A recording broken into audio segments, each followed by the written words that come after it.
for coming this afternoon to this commemoration. In particular, I'm extremely grateful to the Ottershaw Park Estate Company and its committee for permitting Ottershaw School Old Boys Society to install this plaque in memory of Arthur and Alan Dodds. Arthur Foote and Alan Dodds, our former headmasters. I should like to take this opportunity of telling you a short story. It's called The Tale of Two Headmasters. Once upon a time, in a small village named Ottershaw, there was a boys' school. It was known for its academic excellence and fierce sports rivalry, particularly amongst its houses. Among its aims were to provide opportunities for those boys who might otherwise have struggled to fulfil their promise. One Arthur Foote, a charismatic and well-respected headmaster, albeit at times autocratic, and opened his door, we see here, to Ottershaw School on the 20th of September 1948. 70 boys came in, and I'm pleased to say that one of them will be joining us tomorrow at our 75th celebratory lunch.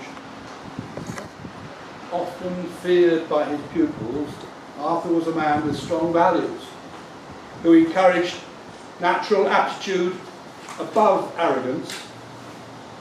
Godliness and good learning were his words, and they seem generic throughout every generation, but he believed in a structured environment with a rigorous academic curriculum, and these were key to making a pupil successful.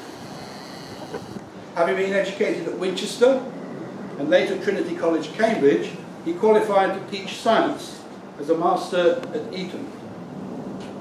Then in 1935, he was appointed headmaster at the Doon School in India, where he honed his British principles of dedication, service and respect during his 13 years at the Doon School. And there he simply kept the boys busy with similar duties we experienced here at Ottershaw. The familiar ones being serving, clearing, sweeping, general duty squads, special squads, Sunday squads, maintenance squads, some 40 squads in total, with different titles, and that was typical of his organisation. And it worked perfectly for years. After all, he was a workaholic by nature.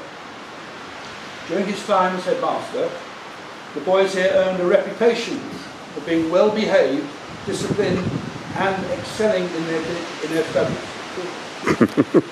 It's a good one. Anecdotes will come later.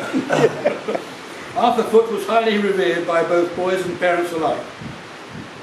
He inculcated social responsibility, endeavour, respect for others, discouragement of personal vanity, and above all, a sense of service to others. Arthur would be a difficult act to follow. On arriving at the school in 1964, Alan Dodds faced different challenges driven by societal change. Because of his military training, and as a war veteran, he had developed the art of delegating responsibility, not only to the masters, but also the senior boys.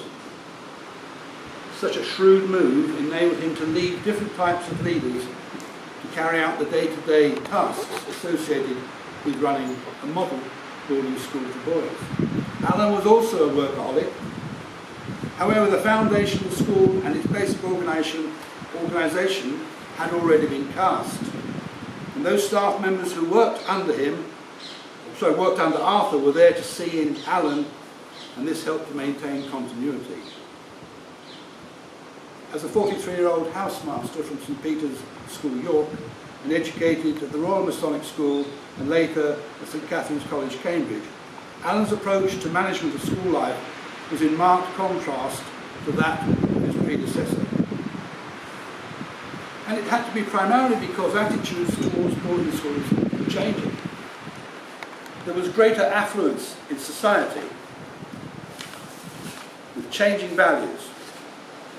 There was a need to move with the times and initiate the school's evolutionary process whilst keeping staff on board and enabling the school to maintain its upward progress. General standards at the school improved. There was more of everything.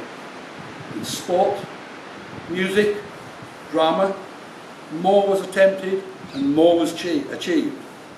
The sixth forms were larger and more successful, and it became a more cultured establishment than it had been.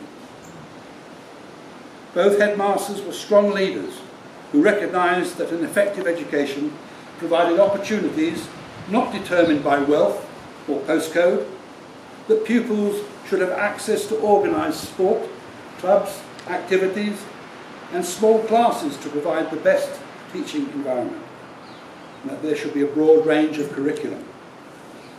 And finally but not least, the opportunity to use one's initiative through social awareness and self-discipline. But each headmaster, though sharing common goals, had different methods, which they adapted according to generational changes. The 1960s era brought in new challenges and problems for both pupils and masters. It heralded the era of teenage rebellion and the accompanying questioning of accepted dress regulations, long hair, and experimentation with drugs. Alan had a completely different approach. He believed in nurturing creativity, individuality, and holistic development. Pupils were encouraged to explore their passions and participate in extracurricular activities and think outside the box. He was occasionally even known for his friendly demeanour and an ability to connect with boys on a personal level. There seemed every prospect that Ottershaw would fulfil the prophecy that it would be a model for public schools of the future.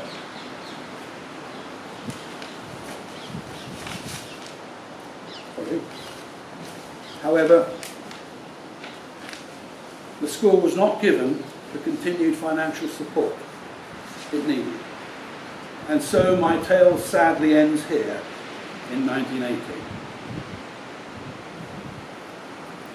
This tale of our two headmasters, along with a commemorative plaque designed by Pat Gibbon, which the Old Boys Society has commissioned, serves as a reminder of our indebtedness to these two men who dedicated their lives, imparted their knowledge, and taught us humility. I would like to now invite any old boy here to provide an anecdote or tale of either Arthur or Alan, of their own, which they wish to share. It needn't be long, but a few words with the most love.